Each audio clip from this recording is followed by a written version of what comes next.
এইভাবে ডাল রান্না করলে মাছ মাংস আর কিছুই লাগবে না।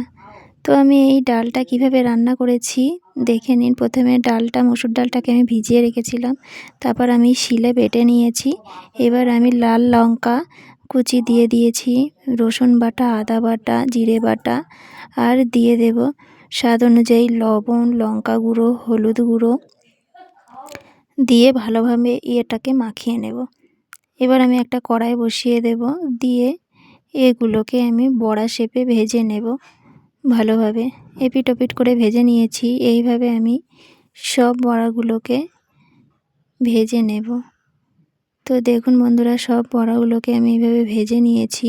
এবার আমি ওই তেলে দিয়ে দেব তেজপাতা, শুকনো লঙ্কা, এলাইচি, গোটা এলাইচি, দারচিনি, লবঙ্গ, আর দিয়ে দেব গোটা জিরে। দিয়ে ভালোভাবে নেড়ে চেড়ে তারপর দিয়ে দেব পেঁয়াজ কুচি, দিয়ে ভালোভাবে লাল লাল করে ভেজে নেব পেঁয়াজটাকে। তারপর দিয়ে দেব রসুন বাটা।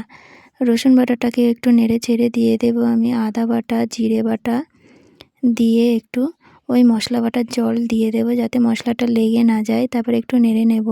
তারপর দিয়ে দেব আমি হলুদ গুঁড়ো, লঙ্কা গুঁড়ো, দিয়ে দেব স্বাদ অনুযায়ী লবণ, দিয়ে ভালোভাবে মশলাটাকে কষিয়ে নেব।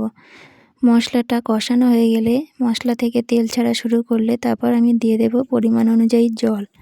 জলটা দেওয়ার পর ফুটে উঠলে আমি দিয়ে দেব এই ছোট ছোট বড়াগুলোকে, দিয়ে ভালোভাবে ফুটিয়ে নেব।